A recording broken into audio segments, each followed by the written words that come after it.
Hello बच्चा बड़ी, नमस्कार, जय हिंद, राधे राधे। क्या हाल चाल है भाई आप सभी लोगों के। आशा करती हूँ आप सभी लोग अच्छे होंगे, मस्त होंगे, स्वस्थ होंगे और अपनी पढ़ाई बहुत ही बेहतरीन तरीके से कर रहे होंगे।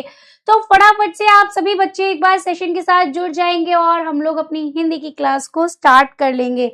हेलो, नमस्कार, good evening, good evening, good evening. कैसे हो बच्चा बड़ी?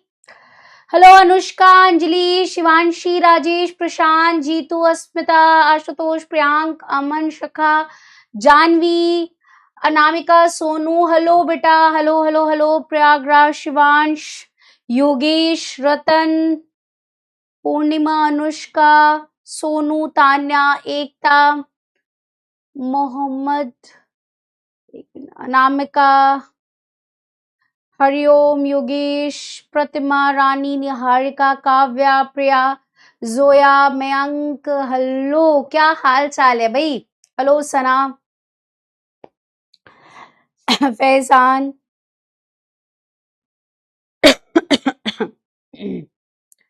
तो भाई कैसे हो आप सब? बढ़िया हो? हाल चाल बढ़िया है? पढ़ाई अच्छे से चल रही है? चल रही है कि नहीं चल रही है ये भी बता दो। थोड़ा बहुत पढ़ रहे हो कि नहीं पढ़ रहे हो? कि एग्जाम आएगा तभी पढ़ना स्टार्ट करोगे? अब तो थोड़ा थोड़ा धीरे धीरे एग्जाम का डर भी आने लग रहा होगा। ज्यादा समय तो बचा नहीं है। साल भर तो मस्ती कर ही ली है। अब लास्ट के 2-3 महीने बचे हैं, वो भी पढ़ लो। कि ऐसा सोच रखा है कि एकदम जब सर पे एकदम एग्जाम आकर खड़े होंगे तब पढ़ाई करेंगे। शुभ संध्या बेटा जी, मैं बिल्कुल ठीक हूँ बेटा। पढ़ रहे हैं? चलो बहुत अच्छी बात है बच्चा जी, फिर तो पढ़ रहे हैं। ठीक है, ठीक है। ओके, तो चले आज की क्लास को स्टार्ट करते हैं। आज का चैप्टर बहुत छोटा है, मतलब बहुत ही छोटा है। आज बहुत जल्दी क्लास खत्म हो जाएगी, तुम लोगों की। खुश हो जाओगे तुम लोग। अरे मैडम जल्दी जल्दी खत्म करा दो, है ना? तुम्हारा बस चले तो तुम 4 बजे की क्लास में आओ और फिर 4:20 पे कहो मैडम अब खत्म हो गया, अब जा सकते हैं। ऐसे होता है ना? नहीं नहीं, चलो स्टार्ट करते हैं आज की क्लास को, जिसमें आज हम पढ़ने जा रहे हैं अपना कौन सा चैप्टर? केदारनाथ अग्रवाल जी का अच्छा होता और सितार संगीत की रात। ये इनकी 2 कविताएं हैं, ठीक है, जिसको आज की क्लास में हम लोग पढ़ने वाले हैं। ओके, स्टार्ट किया जाए। चलिए, तो सबसे पहले हम करेंगे कवि परिचय। ठीक है, सबसे पहले हम करेंगे क्या? कवि परिचय। फिर पाठ की व्याख्या करेंगे, उसके बहुविकल्पीय प्रश्न और उससे संबंधित प्रश्नोत्तरी। ये सारी चीजें आज की क्लास में हम लोग करने वाले हैं। ओके जी, स्टार्ट किया जाए जी। करें स्टार्ट। चलो, तो सबसे पहले हम केदारनाथ अग्रवाल जी का जीवन परिचय जानेंगे। इसके लिए मैं थोड़ी देर के लिए आपका कमेंट्स ऑफ कर रही हूं ताकि आप लोग ध्यान से जीवन परिचय पढ़ पाए। चलिए, तो बात करी जाए बेटा जी केदारनाथ अग्रवाल जी के जन्म की, तो 1 अप्रैल सन 1911 में इनका क्या हुआ था बेटा जी? जन्म हुआ था। ठीक है, 1 अप्रैल 1911 में इनका जन्म हुआ था। बांदा, ठीक है, कमासिन गांव पड़ता है, वहां पर इनका जन्म हुआ था। और पिताजी का नाम श्री हनुमान प्रसाद था। मृत्यु इनकी 22 जून सन 2000 ईस्वी में हुई थी। भाषा की बात करें तो सीधी, सहज और क्या थी? सरल, ठेठ, खड़ी बोली जैसे बोल सकते हो ऐसी थी। रचनाओं की बात करें तो फूल नहीं रंग बोलते हैं, अपूर्वा। जो अभी आप कविता पढ़ेंगे ना, अच्छा होता, वो अपूर्वा से ही लिया गया है। ठीक है, अपूर्वा देखो यहां लिखा हुआ है। युग की गंगा, नींद के बादल, लोक और आलोक, वसंत में हुई प्रसन्न पृथ्वी, कोहनी कोयल, खड़े पेड़ की देह। ये इनकी रचनाएं हो गई। और पुरस्कार की बात करें तो साहित्य अकादमी सम्मान इनको मिला था। ठीक है, और समकालीन धारा के कवि माने जाते हैं, यानी कि आधुनिक काल के ये कवि माने जाते हैं। चलिए, क्वेश्चन हम करेंगे बाद में, पहले हम इनका डिटेल एक बार जीवन परिचय और देख लेते हैं। ठीक है, चलो, बात करी जाए इनके जन्म की तो भैया केदारनाथ अग्रवाल हिंदी के प्रगतिशील कवि थे, जिन्होंने ग्रामीण जीवन और लोक संस्कृति को सशक्त यानी मजबूत मतलब मजबूती से अभिव्यक्त किया था, यानी मजबूती से हम लोगों के सामने रखा था, एक्सप्रेस किया था। ठीक है, वे परंपरागत प्रतीकों को नया अर्थ देने वाले संवेदनशील कवि थे, यानी जो पुराने परंपरागत रूप से जो जो तरीके चलते आ रहे थे उसको नए तरीके से हमारे सामने प्रस्तुत करा था कविता के फॉर्म में। ठीक है, बात करें उनका जन्म 1 अप्रैल 1911 को बांदा यानी उत्तर प्रदेश में हुआ था, जो कि कौन सा गांव है, कामसिन गांव में हुआ था। पिता हनुमान प्रसाद रसिक प्रवृत्ति के व्यक्ति थे, जिनसे केदार जी को काव्य के संस्कार मिले। प्रारंभिक शिक्षा गांव और रायबरेली में हुई, आगे की पढ़ाई जबलपुर और इलाहाबाद में की।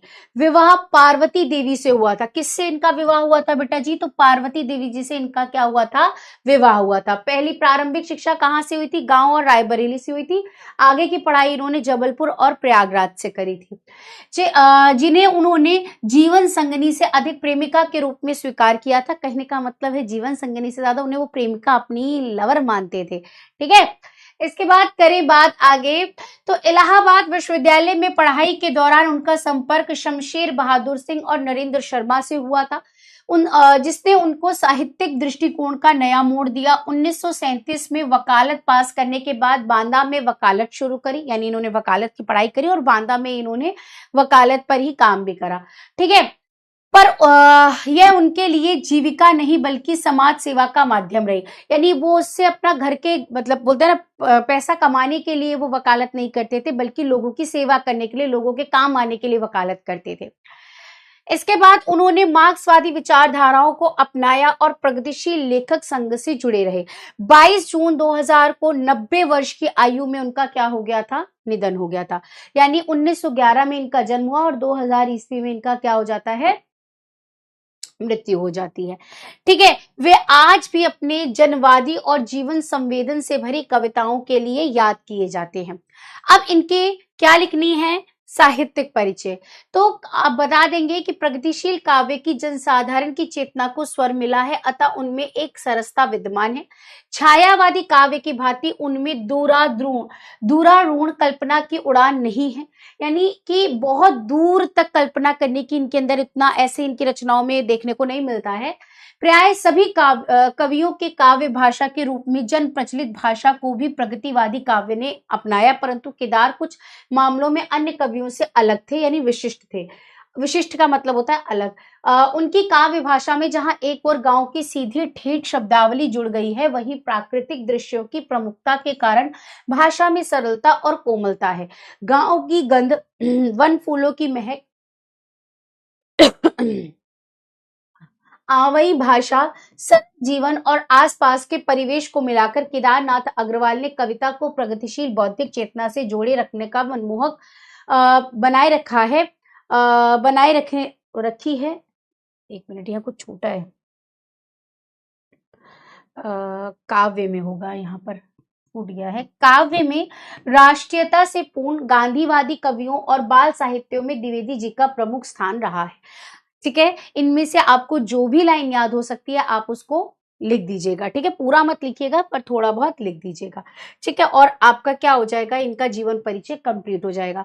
ठीक है, इनका जीवन परिचय ना मेन ये इंपॉर्टेंट है, इससे क्वेश्चंस बनते हैं।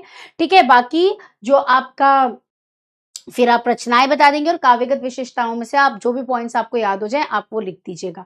ठीक, तो इस तरह से इनका जीवन परिचय हो जाएगा तैयार। चलिए, अब मैं आपसे प्रश्न पूछती हूँ और फिर आप लोग मुझे बताइएगा कि आपको जीवन परिचय क्लियर है। केदारनाथ अग्रवाल का जन्म कब हुआ था? 1911, 1913, 1915, 1917? चलो बताओ। अभी इनकी कविता आप देखोगे ना तो आपको खुद ब खुद समझ में आ जाएगा कि इनकी भाषा कैसी थी। एकदम सरल ठेठ हिंदी, मतलब आप देखोगे तो ऐसा लग रहा है जैसे कोई अपनी बात कह रहा हो। बस ऐसी बहुत सिंपल सी कविता होती है इनकी।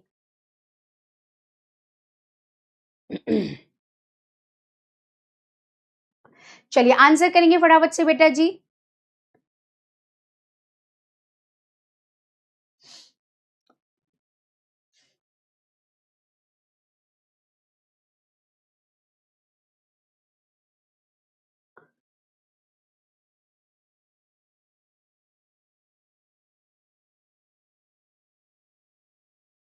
ऑप्शन ए बोल रहे हैं बहुत सारे बच्चे। ओके, देखते हैं कितने बच्चों का उत्तर सही निकलता है। तो यहाँ पर बिल्कुल सही कहा है, 1911 में हुआ था और मृत्यु इनकी 2000 में हुई थी। तो 97.43% बच्चों ने बिल्कुल सही उत्तर दिया है। अच्छा, जन्म स्थान क्या है इनका? प्रयाग में, काशी में, बांदा में, मथुरा में? चलिए बताइए, आंसर कीजिएगा। केदारनाथ अग्रवाल जी का जो जन्म स्थान आपको बताना है वो कौन सा है? चलिए फटाफट से आंसर करेंगे।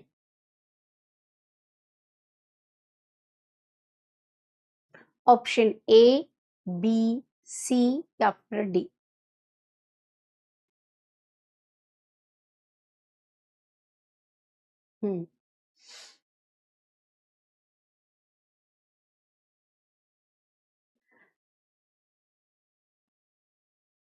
आप लोग आंसर कीजिए एक बार।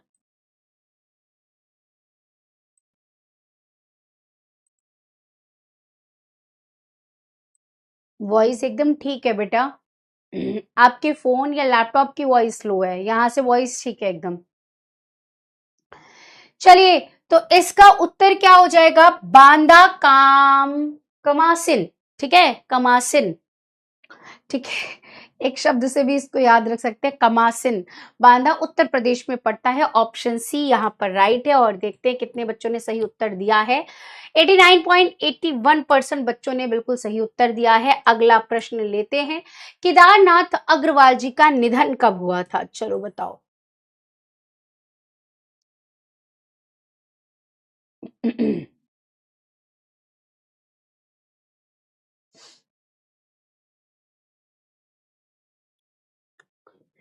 आंसर करेंगे बेटा जी। केदारनाथ अग्रवाल जी का निधन कब हुआ था?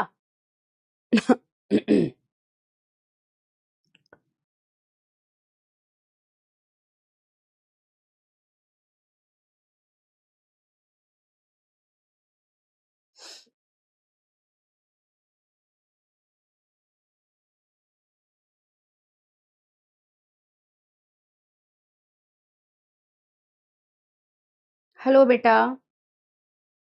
बच्चे कह रहे हैं आप रो क्यों रहे हो? मैडम रो कहाँ रही है बेटा जी? 2000 ईस्वी में। ऑप्शन ए इसका राइट हो जाएगा।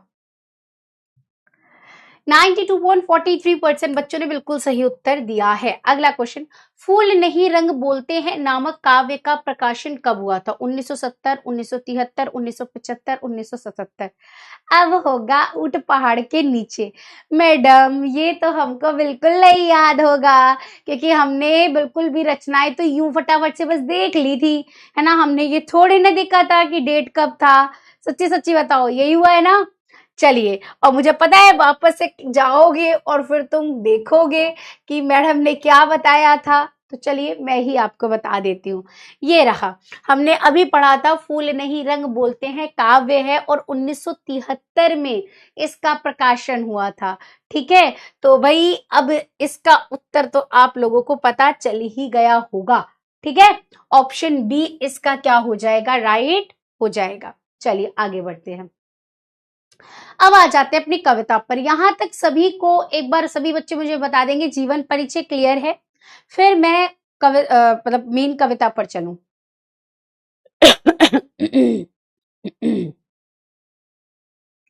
बताओ जल्दी जल्दी बताओ। मेन कविता पर चले फिर हम बताएं।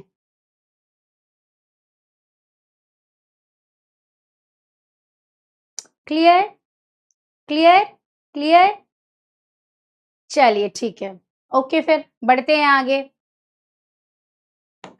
आपके कमेंट्स को करते हैं ऑफ और हम कविता को पढ़ते हैं। अच्छा होता अगर आदमी आदमी के लिए परार्थी, परार्थी मतलब परोपकारी, ठीक है, परोपकारी होता। बहुत सिंपल सी कविता है, बहुत इजी। यहाँ पर केदारनाथ अग्रवाल जी कहते हैं कि अच्छा होता अगर आदमी दूसरे के लिए परोपकारी होता, यानी दूसरों की मदद करने वाला होता। अच्छा होता अगर वो अपने नियम का अपने इरादों का पक्का होता, ठीक है, अपनी नीयत का पक्का होता और नियति का सच्चा होता, यानी वो ईमानदारी से चलता। काश ऐसा होता, वो कहते अच्छा होता कि अगर आदमी दूसरों की मदद करता, अपनी नीयत का पक्का होता, अपनी मेहनत से आगे बढ़ता तो कितना अच्छा होता। ठीक है, न स्वार्थ का चह बच्चा, चह बच्चा का मतलब क्या होता है, चहकता हुआ बच्चा, लिखने की जरूरत नहीं है, अर्थ समझ जाओगे कि न स्वार्थ का चह बच्चा अर्थात चहकता हुआ बच्चा।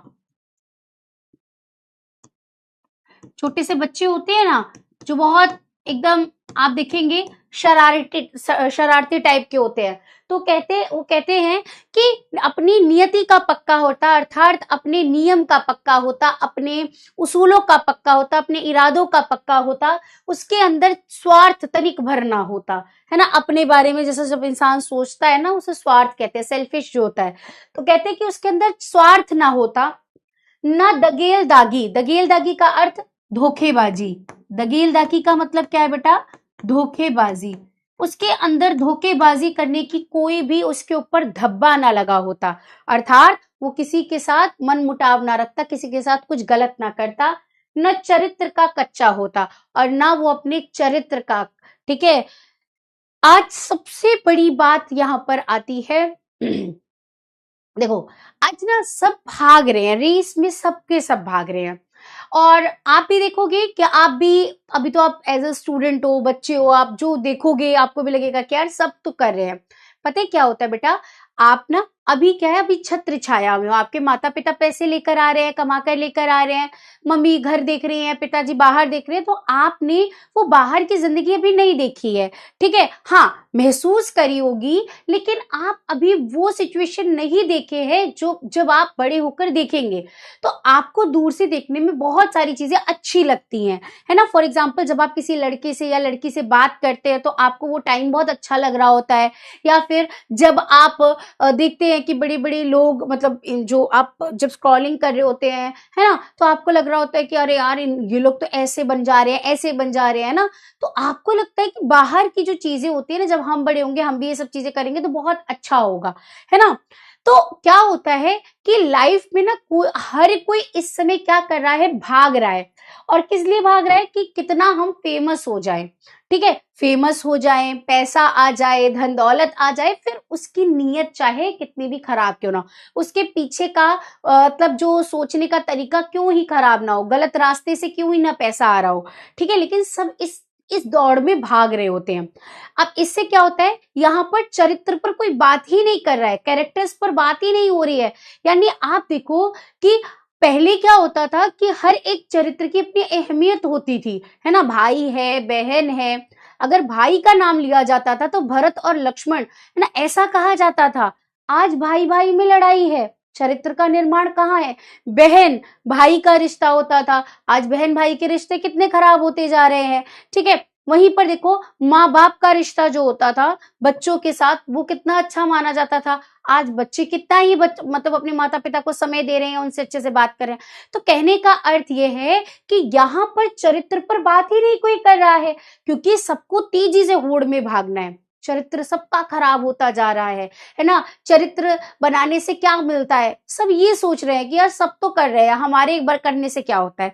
सच्ची सच्ची देखो, मैं ना कुछ ऐसी चीजें, ऐसे पॉइंट्स भी है जो मैं आपसे डिस्कस नहीं कर सकती, पर आप समझ जरूर रहे होंगे, है ना। तो हमें ये लगता है कि चरित्र बनाने से क्या होता है, आजकल आम बात है, सभी तो कर रहे हैं, है ना, तो हम कर लेंगे तो कौन सी बड़ी चीज है। लेकिन एक सिंपल सी बात सोचिए बेटा, इससे आप अपना अब देखो यहाँ चरित्र का मतलब ये नहीं है कि आप अलग वे में जा रहे हैं। चरित्र का मतलब होता है कि आप किसी के साथ कैसे बातचीत कर रहे हैं, आप किसके साथ कैसा व्यवहार रख रहे हैं, है ना, आप ईमानदार हैं या बेईमान हैं। हर एक चीज में आप ये मत सोचो कि सिर्फ कमाई में ही ईमानदारी होती है। ईमानदारी आप अपनी पढ़ाई से कितना कर रहे हैं। ठीक है, अब बहुत लोग सोचते हैं कि पढ़ लिख कर होगा ही क्या, लेकिन आप ये सोचिए पढ़ लिख कर अगर आप कुछ नहीं कर रहे हो तो इससे फिर क्या होगा, है ना। तो एटलीस्ट कुछ ना कुछ तो बैकअप सोचना पड़ेगा। जो शिक्षा होती है ना वो कुछ भी ना करे तो एटलीस्ट हमें इंसान जरूर बना देती है, तो पढ़ना बहुत जरूरी होता है। तो यहाँ पर चरित्र पर कोई बात ही नहीं करता है कि चरित्र कैसा होना चाहिए। आज अगर बाजार में किसी के साथ गलत हो रहा है तो हम चुप हो जाते हैं, भाई दुनिया में और कोई नहीं बोल रहा तो हम क्यों बोले। यहाँ भी तो हमारा चरित्र बन रहा है। कैसा चरित्र कि ऐसे तो हम लोग पीछे से कहेंगे समाज बहुत खराब हो रहा है, समाज बहुत बिगड़ रहा है। अरे उस समाज में तो हम भी आ रहे हैं, तो हम कितना बोल रहे हैं, है ना। अगर किसी को 2 पैसे की जरूरत है, कोई हमारे आगे हाथ फैलाकर भीख मांग रहा है तो हम उसको ना पैसे दे पा रहे हैं वो अलग बात है, लेकिन उसको बुरा भला कह रहे हैं वो कौन सी अच्छी बात है ना। तो हम यही दिखता है कि ऐसे जब आती है बात धर्म के नाम पर, समानता के नाम पर, तो हम बहुत चीख चीख कर कहते हैं हम सब एक हैं, ये है, होता भी है, लेकिन फिर पीठ पीछे क्यों हम लड़ने लग जाते हैं। तब हम ये क्यों नहीं सोचते कि हाँ भाई वो भी इंसान है, मैं भी इंसान हूं, हमको दोनों ने भगवान ने एक जैसा ही बनाकर भेजा है ना। तो जब बात आती है ना चरित्र की, बात तो बड़ी बड़ी सब कर लेते हैं, पर निभाने वाली जब बात आती है ना, खुद पर आती है, तो सबकी सोच वही हो जाती है जो एक समाज के अंदर बुराई में फैली होती है। ठीक है, तो रावण को जलाने से पहले खुद के अंदर की बुराई को मारना बहुत जरूरी होता है। और यहाँ पर यही बात पूरी कविता के अंदर केदारनाथ जी भी समझाएंगे कि अच्छा होता अगर इंसान क्या होता, परोपकारी होता, अपनी नीयत का पक्का होता। ठीक है, वो क्या होता, ईमानदार होता, वो सच्चा होता, और क्या होता, उसके अंदर स्वार्थ नहीं होता। ठीक है, उसके अंदर कोई धोखेबाजी का दाग ना लगा होता, और वह चरित्र का पक्का होता। उसका चरित्र मतलब जब हम कहीं सभा में खड़े हो जाए, मतलब अगर मैं अपनी बात करूं, अगर मैं कहीं खड़ी हो जाऊं, मेरे बारे में अगर मैं वहां से हट जाऊं तो 4 लोग कहे कि यार वो बंदी झूठ नहीं बोलती है, ये मेरे सामने मुंह पर नहीं, मेरे पीछे भी बोलने वाले लोग होने चाहिए यार। उससे आप मत उम्मीद रखना कि वो धोखेबाजी करेगी, वो ईमानदारी से ही चलेगी। तो ये मेरे पीठ पीछे भी लोगों को बोलना होना चाहिए, उस मतलब एक डर होना चाहिए लोगों के अंदर। ये तभी होगा जब आपका चरित्र पक्का होगा और मजबूत होगा। ठीक है, तो यही बात केदारनाथ जी भी कह रहे हैं। बात समझ में आ गई है। थोड़ा सा मैंने यहाँ पर ज्ञान व्यान की बातें बहुत सारी कर दी है, पर आप अच्छे से समझ गए होंगे अब मैं क्या कहना चाह रही थी। क्लियर है। चलिए इसको एक बार हम व्याख्या कर लेते हैं। हाँ, तो प्रस्तुत काव्य पंक्तियां केदारनाथ अग्रवाल द्वारा रचित अच्छा होता नामक कविता से लिया गया है। ठीक है, ये हो गया। इसके बाद इसकी व्याख्या कैसे करेंगे कि प्रस्तुत पद्यांश में कवि केदारनाथ अग्रवाल जी कहते हैं कि यह देश और समाज के लिए कितना अच्छा होता कि जब एक आदमी दूसरे आदमी के लिए परोपकारी होता, अपने विचारों का पक्का होता और अपनी नीयत का स्वच्छ और साफ होता। आगे कवि पुनः कहते हैं कि कितना अच्छा होता यदि आदमी स्वार्थी न होता, उस पर किसी भी प्रकार का कलंक ना लगा होता और उसके चरित्र में किसी भी प्रकार की बुराई न होती। बहुत सिंपल था, अच्छे से आप लोग समझ गए होंगे। ठीक है, चलिए कवि केदारनाथ अग्रवाल जी के अनुसार एक आदर्श व्यक्ति में कौन कौन सी विशेषताएं होती हैं, तो परोपकारी, विचारों का पक्का, स्वच्छ, स्पष्ट चित्त यानी साफ मन वाला, स्वार्थी ना होना। ठीक है, ये सब चीजें होनी चाहिए। अच्छा होता कविता की रचनाकार कौन है, ये तो बहुत ही इजी क्वेश्चन है, चलिए बताइए। मुझे ऐसा लगता है कि ये वाली कविता इतनी इजी होगी कि किसी को भी डाउट नहीं होगा, है ना। ये वाली 4 पंक्तियां बहुत ही इजी थी जो आप अच्छे से आंसर कर लिए होंगे। ठीक है, चलिए आंसर करिए, अब मतलब इसका आंसर बताइए।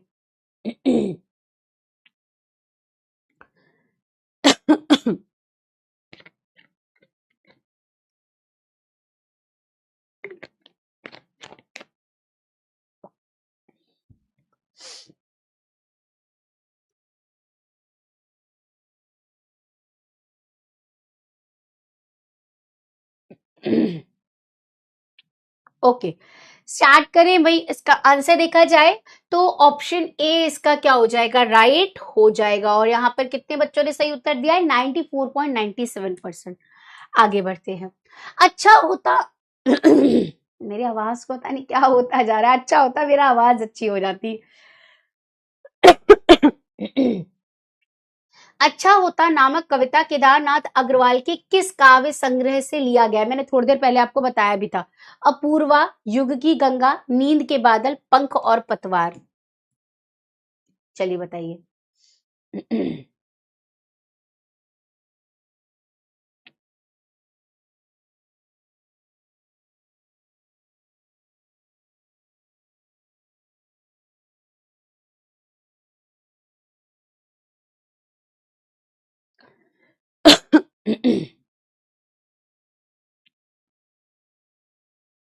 चलिए फटाफट से आंसर करेंगे।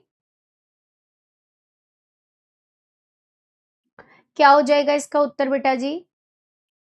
अच्छा होता नामक कविता केदारनाथ अग्रवाल के किस काव्य संग्रह से लिया गया है? अपूर्वा, युग की गंगा, नींद के बादल या पंख और पतवार।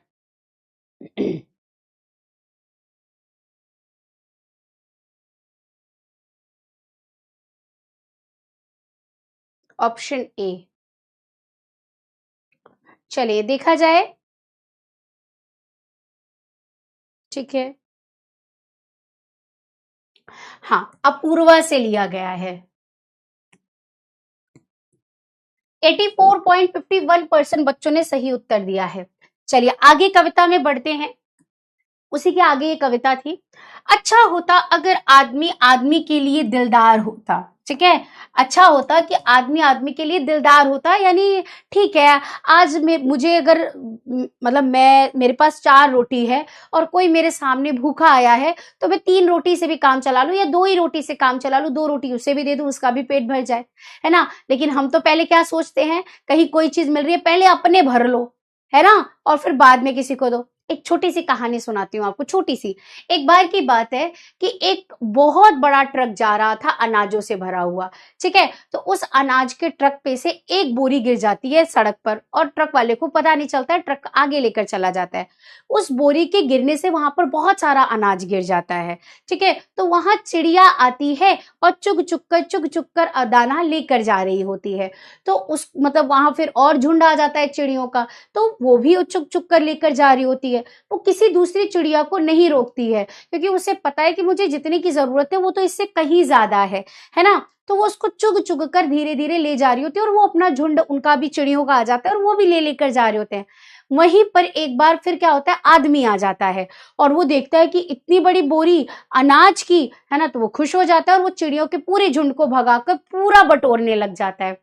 अब यहाँ पर देखो कि जहां उस आदमी को पता था कि उसको कुछ नहीं मिलना है, उसके सामने अगर पूरी बोरी आई, है ना, उस आदमी और उस चिड़िया में कितना अंतर था। जबकि बुद्धि किसके पास ज्यादा है, आदमी के पास है, लेकिन दिल किसके पास ज्यादा था, चिड़िया के पास था। उसे ये उम्मीद थी, मतलब उसको ये पता है कि मेरी जीवन पता नहीं कल हो ना हो, तो मुझे जरूरत केवल आज की है। वो आज के लिए व्यवस्था कर रही थी, इसीलिए वो मौन रही और बाकी सबको उसका मौका दिया।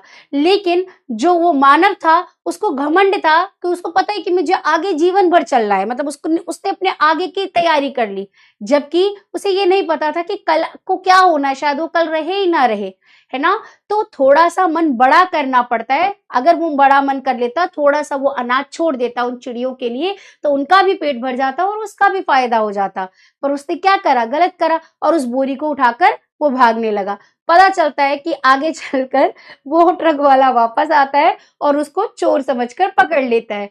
तो यहाँ पर मोरल ऑफ द स्टोरी क्या हुई कि अगर आपने किसी का भला किया होता तो शायद तुम बच जाते, लेकिन तुमने बुरा करा इसलिए तुम क्या गए, पकड़े गए।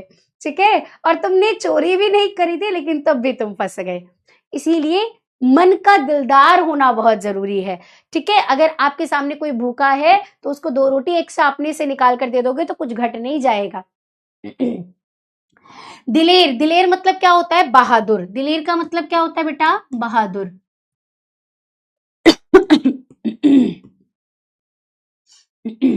और हृदय की थाती होती, थाती मतलब क्या होता है बेटा, धनी। कहते हैं कि जो मनुष्य है काश दिलदार होता, अच्छा होता कि मनुष्य बहादुर होता, दिलदार होता और दिल का धनी होता, मतलब कहते हैं ना कि तुम दिल के बहुत क्या हो, गरीब हो, तुम तो दिल के बहुत धनी हो, मतलब दिल के बहुत अच्छा होना, दिल का धनी होना होता है। ठीक है ना। ईमानदार का थाती, ठगैत ठाकुर, मतलब ईमान का क्या होता, थाती होता, यानी बहुत पक्का होता, सच्चा होता या पक्का होता। ठीक है। ठगैत ठाकुर ना मौत का बाराती होता, मतलब ठगने वाला ऐसा कुछ नहीं होता, और क्या होता, अच्छा इंसान होता। यही बात इसके अंदर कही है। तो चलिए एक बार इसकी और व्याख्या देख लेते हैं। प्रस्तुत पद्यांश में कवि केदारनाथ अग्रवाल जी कहते हैं कि यह देश समाज के लिए कितना अच्छा होता अगर एक आदमी दूसरे आदमी के लिए प्रेम करने वाला होता, साहसी होता और उसका हृदय मानवीय मूल्यों की धरोहर होता। आगे कवि पुनः कहते हैं कि यह कितना अच्छा होता यदि आदमी धोखेबाजी ना होता, ठगी करने वाला स्वामी ना होता, और ना ही किसी की मौत का जश्न या खुशी मनाने वाला होता। ठीक है। कवि केदारनाथ अग्रवाल जी के अनुसार एक आदर्श व्यक्ति में कौन कौन सी विशेषताएं होनी चाहिए, तो वही सेम, व्यक्ति से प्रेम करने वाला, साहसी, मानवीय मूल्यों से परिपूर्ण, ठीक है, साथ ही धोखेबाज, ठग या किसी के दुख में खुशी मनाने वाला नहीं होना चाहिए था।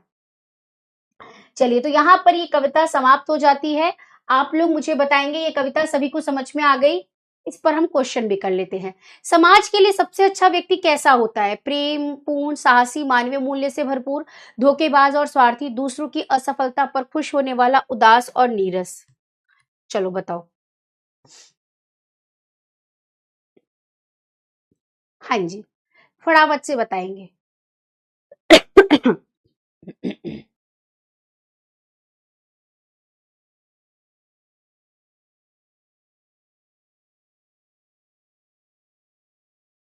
क्लियर है सभी बच्चों को? पहली कविता खत्म हो गया। अच्छा होता मतलब चैप्टर खत्म।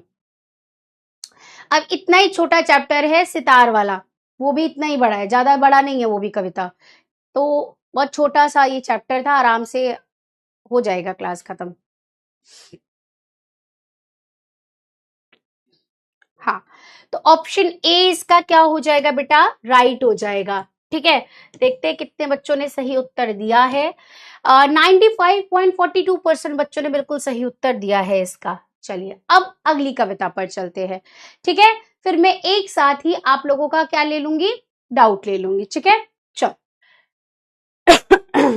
अब यहाँ पर क्या होता है, यहाँ पर सितार आप लोगों ने देखा है? आजकल तो वही बहुत सारे अलग अलग वाद्य यंत्र आ चुके हैं। ठीक है, आप लोगों को कहाँ ही सितार देखा हो, ठीक है, शायद कहीं अपने स्कूल में अपने देखा हो, म्यूजिक की क्लास होती हो वहां देखा हो, है ना।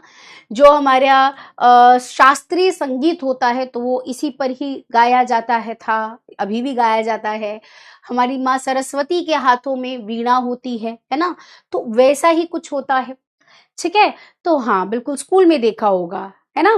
पता है मेरे स्कूल में ये था, मेरा बड़ा शौक था, सच्ची बता रही, तो मैं अपने स्कूल टाइम की बात बताऊं, मेरा गला तो एकदम कतई अच्छा नहीं है गाने वाला, तुम लोगों को पता ही है। ठीक है, एक तो वैसे ही गला मेरा अब खराब, टीचिंग करते करते काफी साल से पढ़ा रही हूँ तो मेरा गला ना और भारी होता जा रहा है।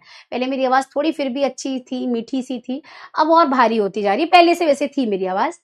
तो मुझे गाने का बड़ा शौक होता था, बड़ा मन करता था म्यूजिक रूम को देख करके ना, म्यूजिक वाले टीचर और बच्चे गाना गाते थे ना, बड़ा बड़ा मन करता था, काश मैं भी एकदम बढ़िया से वो हीरोइन की तरह मेन सेंटर में बैठूं और सितार वगैरह बजाऊं, सब लोग देख कर कहे कितनी सुंदर है ये, कितना अच्छा गाती है। ऐसा मैंने बड़ा मन सोचा था, मतलब पता नहीं हम जो स्कूल टाइम में होते हैं ऐसे ऐसे हम सोचते हैं, लेकिन जब म्यूजिक का जो होता है ना ऑडिशन वगैरह, स्कूल में भी होता है कि आप म्यूजिक में आएंगे तभी जब आपका गला अच्छा होगा, तो उन्होंने मुझसे वो पढ़ाया था, ता दिन दिन दिन ना ऐसे करके, तो वो तो मैंने सही पढ़ दिया था। लेकिन जब उन्होंने मुझसे राग लगवाया ना, सारे गा मा, है ना, तो वो मैं यहाँ फटाबाज जैसा होता है ऐसे गा दिया, तो टीचर कहती बेटा तुमसे नहीं हो पाएगा, तुम अपनी कविताओं में ही जाओ, यहाँ तुम्हारे लिए जगह नहीं है। तो वहां से मैं वापस आ गई थी। मेरा बड़ा मन करता था, जब मैं स्कूल में देखती थी ना म्यूजिक रूम में इसको देखा हुआ, तो मैंने सोचा था कई बार पोज ही देकर बैठ जाऊंगी कभी, पर ये मौका मिला ही नहीं मुझे। खैर, तो आगे बढ़ते हैं फिर। हाँ, नृत्य मैं अच्छा कर लेती हूँ। ठीक है, मुझे क्लासिकल डांस का भी बहुत शौक रहा है, मैंने किया भी था, बहुत थोड़ा बहुत सीखा भी था, तो नृत्य मैं कर लेती हूँ, पर गायकी में मेरा दूर दूर तक कोई लेना देना नहीं था। तो ये बड़ा सुंदर ही, बहुत सुरीला होता है, बड़ा मजेदार होता है। टीचर वैसे भी स्कूल में छूने नहीं देती, किसी भी बच्चे को नहीं छूने देती थी जल्दी, ये देखने के लिए रखा होता था बस।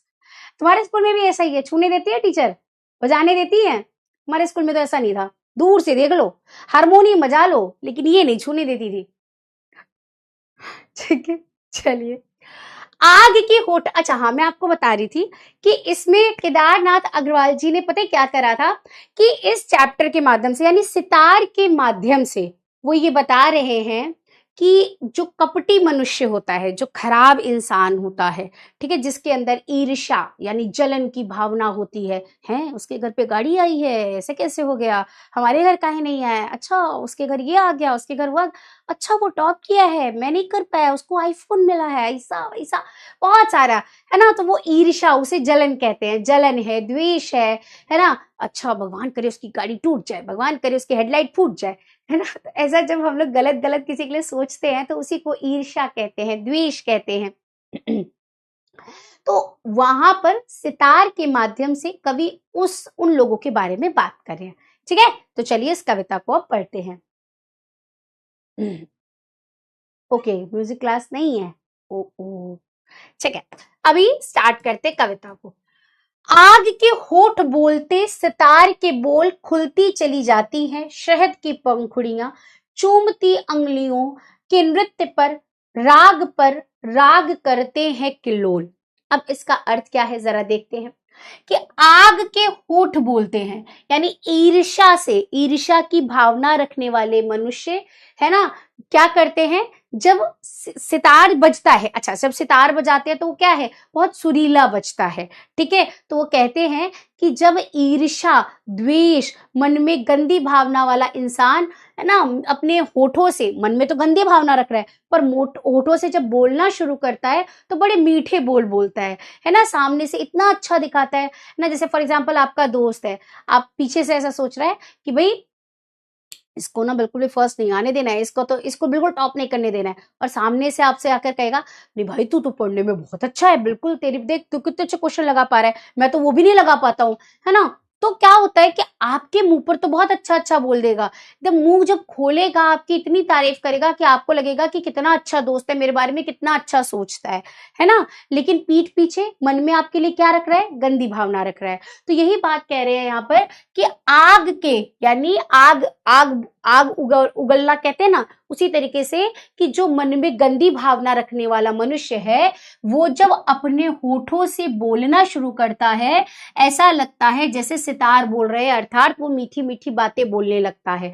ठीक है, खुलती चली जाती हैं शहद की पंखुड़ियां, वो ऐसे प्यार प्यार की बातें करता है कि ऐसे लगता है कि जैसे एक एक करके शहद की पंखुड़ियां खुल रही हूं। ठीक है, और चूमती अंगुलियों के नृत्य पर राग करते हैं किल्लोल, यानी जब आप देखो सितार पर जब हम बजाते हैं तो उंगलियां क्या करती हैं, नृत्य करती हैं। ठीक है, तारों को आगे पीछे करा जाता है, बजाया जाता है, तो उंगलियां क्या करती हैं, नृत्य करती हैं। तो उसी तरीके से वो भी क्या करता है, आपसे अच्छे होने का दिखावा करता है। ठीक है, इसी चीज को यहाँ पर लिखा है। अच्छा, यहाँ पर आपका संदर्भ बदल जाएगा। प्रस्तुत पद्य पंक्तियां केदारनाथ अग्र द्वारा रचित सितार संगीत की रात शीर्षक से लिया गया है। ठीक है, अब इसमें आप व्याख्या में क्या लिखेंगे, ध्यान से सुनिएगा बेटा, बहुत सरल है, बस सुन लीजिएगा।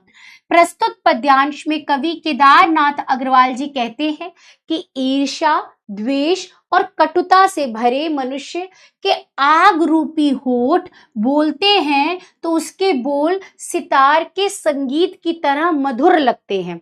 यानी मन में तो उसके अंदर गलत भावना है, पर जब वो बोलना शुरू करता है तो वो सितार की तरह बहुत मधुर लगते हैं, बहुत मीठे लगते हैं। जब सितार बोलते हैं तो शहद की पंखुड़ियां खुलती चली जाती हैं, अर्थात कवि के कहने का अर्थ यह है कि आजकल लोगों का मन ईर्ष्या, द्वेष और कटुता से भरा हुआ है, किंतु जब वह बोलते हैं तो उनके बोल सितार संगीत की तरह मधुर लगते हैं।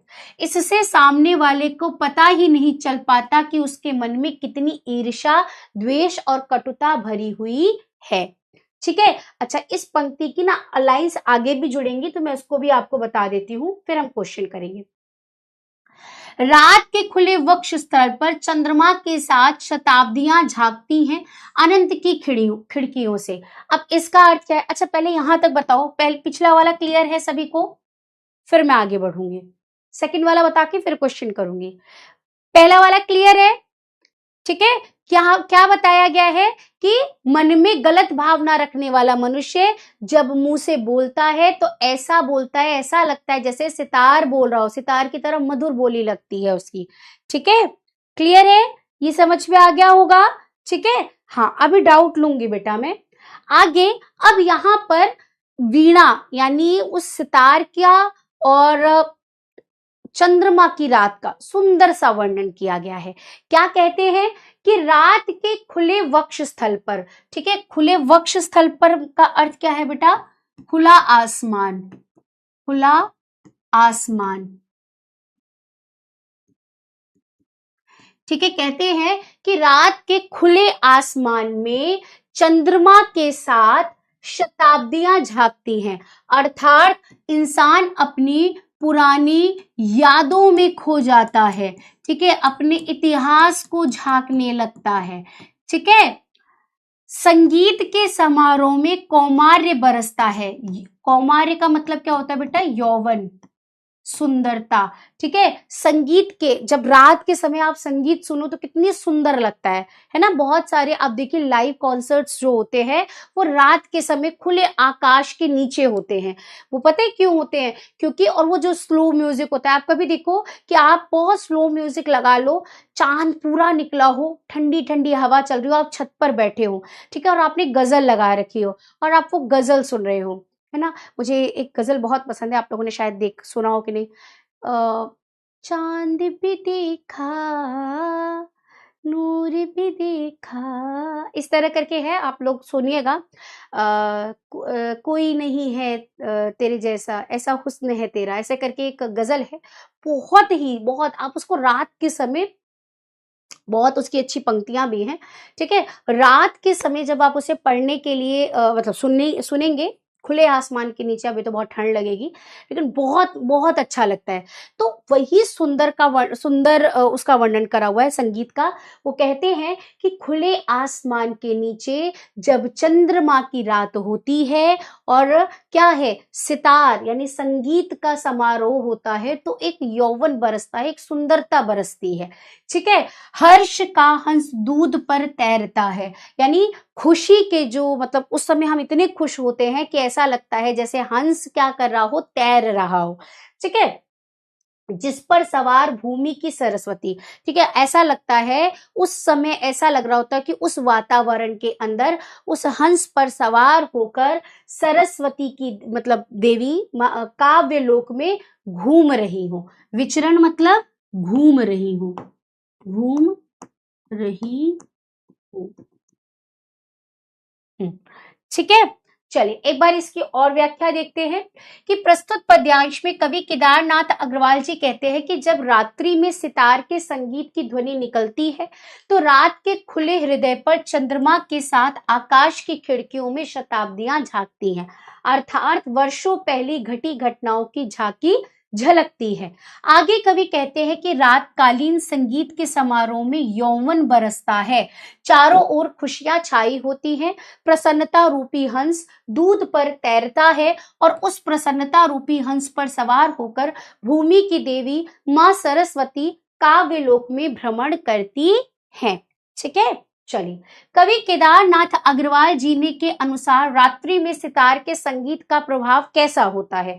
बहुत सुंदर होता है, पहले की घटनाएं सामने आ जाती हैं, यौवन खुशियों से भरा होता है।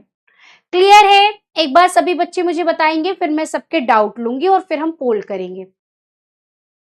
जल्दी जल्दी फटाफट से बताएंगे, सभी को क्लियर है? अगर क्लियर हो तो थम्स अप करेंगे, जल्दी जल्दी बताओ।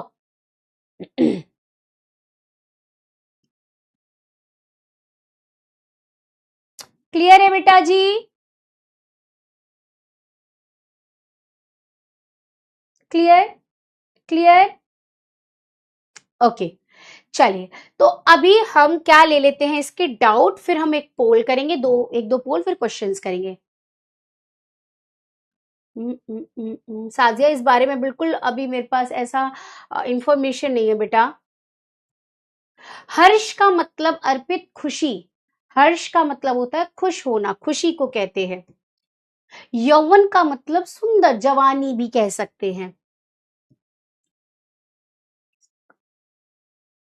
खुलते चले जाते हैं। सितार के बोल किस प्रकार खुलते जाते हैं? लक्ष्य बेटा, सितार के बोल एकदम शहद की पंखुड़ियों की तरह, अर्थात बहुत मधुर खुलते चले जाते हैं। ठीक है। काव्य लोक का अर्थ होता है बेटा कविता का लोक, यानी जहां पर वो संगीत हो रहा है, उस संगीत में कविता को गाया जा रहा होगा, तो उस काव्य लोक की बात करी जा रही है। ठीक है। चलिए देखो, जब आप कोई भी गाना सुन रहे होते हैं तो आपको क्या लगता है वो गाना होता है? नहीं, उसके अंदर जो राइटर होते हैं उसे उस कविता की तरह रख रखे होते हैं। ठीक है। और फिर उसको धुन देकर, लय देकर उसे गाने में बदला जाता है। ठीक है। तो वो जो गाना आपके सामने आता है उसके बोल काव्य के बराबर होते हैं, तो उस काव्य लोक में विचरण कर रही हैं, अर्थात उस समारोह में ऐसा लग रहा होता है खुद मां सरस्वती उसके अंदर आ चुकी हैं। ठीक है। चलो,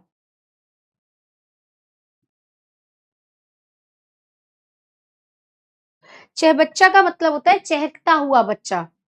ठीक है, चहकता हुआ। श्रेया। फैजान बेटा, बिल्कुल जो जो चीजें अभी आपके उसमें बची हुई हैं मैं करा दूंगी, सो डोंट वरी।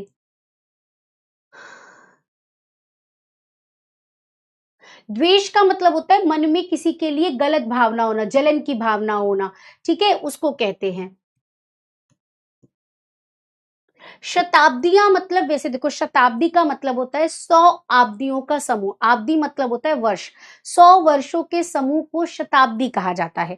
पर इस कविता में शताब्दी का मतलब हमारी यादों से है, इतिहास से है, कि जब हम कोई, जैसे फॉर एग्जाम्पल आप कोई भी संगीत सुन रहे हो और आपको बहुत अच्छा लग रहा हो, तो आप अपने उस अच्छे पल, मतलब उस समय में बहुत अपने पुराने अच्छे पलों को याद कर रहे होते हैं, है ना, कि हाँ ऐसा अच्छा लग रहा है। जब भी आप उस गाने को सुनेंगे तो आपको अपने वो हर हर टाइम के अच्छे पल याद आ जाते हैं। ठीक है। तो वही बात यहाँ पर भी कही गई है कि उस वातावरण में शताब्दियां झांकती हैं, अर्थात हम अपनी पुरानी यादों को, इतिहास को देखने लग जाते हैं, उसकी झलक दिखने लग जाती है। ठीक है। हाँ, अनुष्का, भी मैंने इसको फिर से रिपीट कर दिया है तो आई थिंक अभी क्लियर हो गया होगा। अंकुश, सॉरी। ईमान मतलब होता है बेटा हमारा व्यक्तित्व, हमारी पर्सनैलिटी कैसी है, सच्ची है या खराब है। विचरण मतलब होता है घूमना। किलोल मतलब होता है एक तरह से शोर करना। ठीक है। चहकना।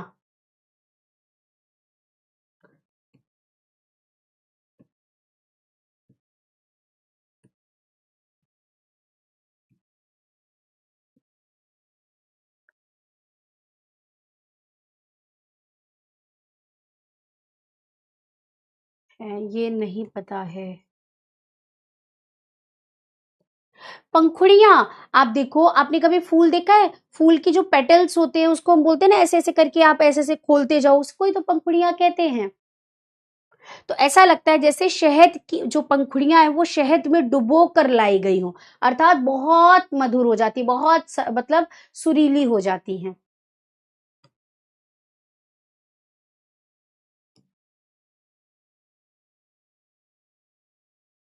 ठग, कि मतलब जो किसी को ठगे नहीं, किसी को धोखा ना दे। और मतलब ठाकुर मतलब होता है एक तरह से यहाँ पर कि कहने का अर्थ है कि किसी को ठग कर राजा ना बन जाए, किसी को धोखा देकर राजा ना बने, और किसी की मृत्यु पर बहुत ज्यादा खुश ना हो, ये बात कहा गया है। ओम जी।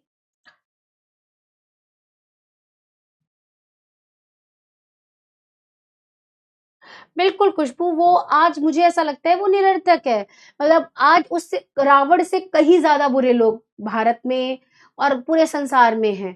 तो मुझे ऐसा लगता है कि हम सिर्फ दिखावा कर रहे होते हैं, मन के अंदर हम भी काले हैं। ठीक है, अपने अंदर के कालेपन को तो नहीं मिटा पा रहे और रावण को जलाकर बस ये अच्छे होने का ढोंग कर रहे होते हैं।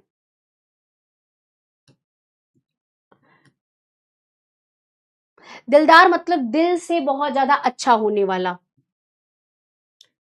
थाती का मतलब होता है बेटा, मैंने बताया था आपको, धनी होना। कैरेक्टर, पूजा चरित्र का मतलब आपका चरित्र कैसा है, आपका व्यक्तित्व कैसी है, आपकी पर्सनैलिटी कैसी है, अच्छी है बुरी है, उसी को हम चरित्र कहते हैं। पर परार्थी मतलब परोपकारी। बेटा मैंने वहां सबके अर्थ लिखे थे, फिर भी आप लोग वही दोबारा घुमा घुमा कर पूछ रहे हो डाउट में। चलिए अभी हम पोल कर लेते हैं। ओके, तो ईर्ष्या और द्वेष से भरे मनुष्य के बोल कैसे होते हैं? कठोर और अप्रिय, मीठे और मधुर, गुस्से से भरे हुए, शांत और सरल। चलो बताओ।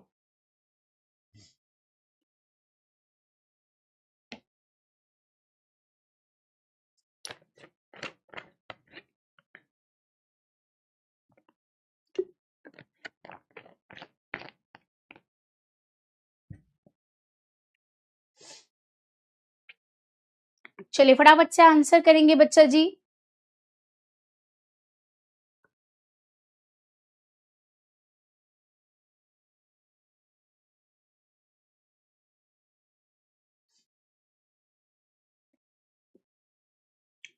ओके, तो बिल्कुल कठोर और अप्रिय कैसे हो जाएंगे? उसने कहा है क्या, ईर्ष्या और द्वेष से भरे मनुष्य के बोल कैसे होते हैं? वो मन में गंदा होता है पर मुंह से तो बड़े अच्छे मीठे बोल रहा होता है। ठीक है, सितार से मधुर, तो मीठे और मधुर, ऑप्शन बी राइट होगा। ठीक है, मुझे पता था ये आप लोग करेंगे गड़बड़, मतलब बुरा इंसान है बुरा बोल। अरे बेटा आपको कविता के संदर्भ में बोलना था। कविता में आपको क्या पढ़ाया मैंने कि मन में गलत द्वेष भावना रखने वाला, ईर्ष्या भावना वाला मनुष्य मुंह से तो बहुत अच्छा बोलता है पर मन में बहुत गलत भावना रखता है, यही तो समझाया आपको कविता में, और आप लोग गलत कर दिए। अगर वो कठोर और अप्रिय बोल रहा है तो वो सामने से पता चल जाएगा ना बुरा है, गड़बड़ कर दिए तुम लोग। चलिए भाई अब इस क्वेश्चन का आंसर कीजिए। सितार संगीत की रात कविता के रचनाकार कौन है? ये तो इजी है, केदारनाथ सिंह है। आगे, कवि केदारनाथ अग्रवाल जी के अनुसार रात के समय सितार की ध्वनि सुनकर क्या होता है? लोग सो जाते हैं, मां सरस्वती काव्यलोक में घूमती हैं, आकाश में बादल छा जाते हैं, चारों तरफ अंधेरा हो जाता है। चलो बताओ।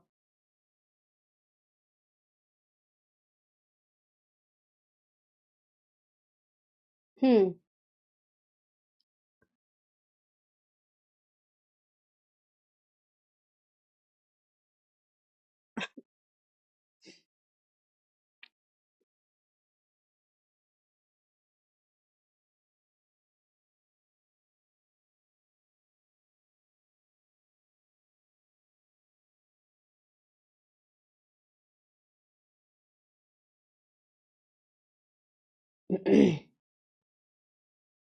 चलिए फटाफट से आंसर करेंगे बेटा जी। क्या हो जाएगा इसका सही उत्तर? ऑप्शन बी राइट हो जाएगा, मां सरस्वती काव्य लोक में घूमती हैं। ठीक है, चलिए 90.41% बच्चों ने बिल्कुल सही उत्तर दिया है। तो खत्म। अब यहाँ पर क्वेश्चन आंसर देख लेते हैं एक बार, जो कि आते नहीं फिर भी हम देख लेते हैं एक बार। अच्छा होता का सारांश अपने शब्दों में लिखिए। अब आप लोग मुझे खुद इसका सारांश लिखेंगे कॉपी में। ठीक है, मैंने आपको बहुत अच्छे से समझा दिया था। सितार संगीत की रात का भी सारांश आप अपनी कविता का खुद से लिखेंगे, चीटिंग नहीं करना क्वेश्चन से। ठीक है, अच्छा होता कवि ने मनुष्य की किन विशेषताओं को उजागर किया है? तो मनुष्यता की सच्चरित, ईमानदारी, निस्वार्थ को उजागर करा है। सितार संगीत की रात में कविता पर संगीत के प्रभाव का वर्णन कीजिए। तो ऐसा लगता है कि जैसे कि सितार के बोल जब बोलते हैं तो शहद की युक्त पंखुड़ियां खुल जाती है, हर्ष रूपी हंस दूध पर तैरने लगता है, जिस हंस पर सवार होकर सरस्वती माँ क्या करती है? काव्यलोक में विचरण करती हैं। शहद की पंखुड़ियों से कवि का क्या आशय है? ठीक है, ऐसी पंखुड़ियां जो शहद से भरी हुई हों। शताब्दियां झांकती, इस कथन में छिपे भाव को व्याख्या कीजिए। तो शताब्दियां झांकती है का अर्थ ऐसे तथ्य जो बरसों पहले घटित हुआ उनकी स्पष्ट झांकी दिखने लगे। बस खत्म। ठीक है, चलिए तो ये था आज का आपका टॉपिक। ये कुछ क्वेश्चन दे रही हूँ आपको होमवर्क में मैं, और आज का ले लेते हैं हम लोग लीडर बोर्ड। तो आज के लीडर बोर्ड पर हम देखें तो रागिनी, फिर अम्बरीश, आजम, रजा, अनुष्का, अंकित, आदित्य, जीतू, विश्वकर्मा, विपिन यादव, शुभी सिंह एंड साजिया प्रवीण। बिल्कुल बहुत अच्छा आंसर आप लोगों ने किया है। ठीक है, चलिए एक बार सभी बच्चे मुझे थम्स अप करके बता देंगे कि आज का चैप्टर सभी बच्चों को क्लियर है। ठीक है, अब अगर हम बात करें टोटल ज्यादा आपके, अब मतलब मैंने जब से क्लासेस बढ़ाई हैं, इस ट्यूसडे भी आपकी क्लास में लगवाऊंगी। ठीक है, डेफिनेटली आपकी क्लास लगेगी, ट्यूसडे भी होगी। ठीक है, 3 क्लासेस होनी थी ना अपनी, तो ट्यूसडे भी होगी अपनी क्लास। इसके बाद हमारी कक्षा होगी फ्राइडे को, और एक अपनी और होती है ना, कब एक और क्लास होती है जो वो डेट नहीं याद आ रहा, आई थिंक थर्सडे को हमने लगवाई है, थर्सडे को तो नहीं लगवाई है, वेडनेसडे आई थिंक, हाँ वेडनेसडे। वेडनेसडे तो ट्यूसडे, वेडनेसडे एंड फ्राइडे हमारी 3 दिन क्लास होगी, और तीनों दिन की कक्षा हम करके, और इसी वीक में 3 क्लासेस होंगी, उसके बाद हमारी 2 ही रहेंगे। ठीक है, 2 होंगी, और बहुत जल्दी हमारा सिलेबस अब खत्म हो जाएगा। ठीक है, और मैं अपने वादे से आप लोगों का सिलेबस समय पर खत्म कर चुकी होंगी। ठीक है, चलिए, तो क्लियर है सभी बच्चों को? Okay, very good. चलिए, बहुत अच्छी बात है, आज का चैप्टर सभी को क्लियर हो गया है, तो हम मिलेंगे अपने नेक्स्ट चैप्टर में। ठीक है, नई क्लास के साथ। तब तक के लिए आप सभी लोग पढ़ते रहे। मैंने कहा था ना आज की क्लास छोटी होगी, देखो समय पर क्लास खत्म भी हो गई हमारी। ठीक है, चलिए, तो आज की क्लास को हम यहीं पर करते हैं समाप्त। मिलेंगे नेक्स्ट क्लास में, तब तक के लिए पढ़ते रहे, मस्त रहे, खुश रहे, और अपने माता पिता का नाम रोशन करिए। धन्यवाद, बाय बाय।